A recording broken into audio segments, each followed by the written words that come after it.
അച്ചാറുകളുടെ സംഭരണ കാലാവധി തീർത്തും വിനാഗിരി അഥവാ സുറുക്ക കൊണ്ട് മാത്രമേ നടക്കുകയുള്ളൂ എന്നൊരു മിഥ്യാധാരണ മാത്രമേ ഇന്നത്തെ തലമുറയ്ക്കുള്ളൂ.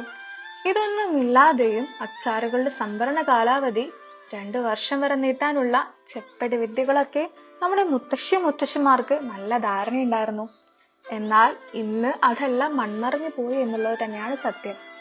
ഈ സംഭരണ കാലാവധി എന്ന് പറയുമ്പോൾ നമ്മൾ ഉദ്ദേശിക്കുന്ന ഷെൽഫ് ലൈഫ് ആണ്. അതുപോലെ തന്നെ ഉലുവ നാരങ്ങയുടെ കൂട്ടും അങ്ങനെ ഒന്നാണ്. സുർക്കയോ മറ്റു സംരക്ഷണോപാധികളോ അതായത് പ്രിസർവേറ്റീവ്സോ ഒന്നും ചേർക്കാതെ ഒന്ന് ശ്രദ്ധിച്ചാൽ 1 കൊല്ലവും ഒന്നുകൂടെ ശ്രദ്ധിച്ചാൽ അതിൽ കൂടുതലോ കാലം വരെ ഇരിക്കാവുന്ന ഒന്നാണിത്. ചില കാര്യങ്ങളൊന്ന് ശ്രദ്ധിച്ചാൽ അച്ചാറുകളെ നമുക്ക് കുറെ കാലം വരെ കൊണ്ടുപോകാം. ഉണ്ടാക്കുന്ന രീതി, സൂക്ഷിക്കുന്ന രീതി, കഷ്ണങ്ങളുടെ പാകം, വിളമ്പുന്ന രീതി, അത് കഴിഞ്ഞ് തിരിച്ച് അടച്ചു വെക്കുന്ന രീതി, ഇതൊക്കെ ഒന്ന് നോക്കിയാൽ മാത്രം മതി.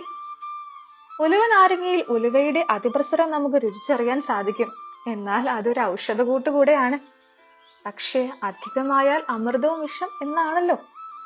അച്ചാറുകൾ തൊട്ടുകൂട്ടാനുള്ളവയാണ്, ചാറ് പോലെ കോരി കുടിക്കാനുള്ളതല്ല. നല്ല ചൂട് കഞ്ഞിയും ചുട്ട പപ്പടവും പിന്നെ ഉലുവ നാരങ്ങയുടെ ഒരു കഷ്ണവും ഉണ്ടെങ്കിൽ പിന്നെ ഒരു പറ ചോറ് പോരാതെയും വന്നേക്കാം. പേൾ സ്പീക്കിന്റെ ഉലുവ നാരങ്ങയുടെ കൂട്ടും ഇതൊക്കെ തന്നെയാണ്.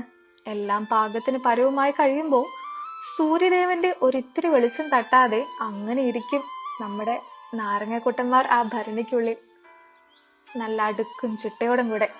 അങ്ങനെ പോകുന്നു ദിവസങ്ങൾ.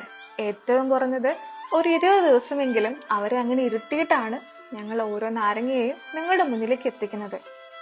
സ്റ്റിക്കിന്റെ ഉലുവ നാരങ്ങ മാത്രമല്ല, ഉലുവ മാങ്ങയും അതുപോലെ തന്നെ കായ നെല്ലിക്കയും എല്ലാം ഇതേപോലെ ഉണ്ടാക്കുന്നതാണെങ്കിലും നമ്മുടെ രുചിയിലും എല്ലാം ഒന്നിനൊന്നും മികച്ചതാണ് എല്ലാതും. അപ്പോ വൈകിക്കണോ ഇനി? വേഗം ഓർഡർ ചെയ്തോളൂ കേട്ടോ.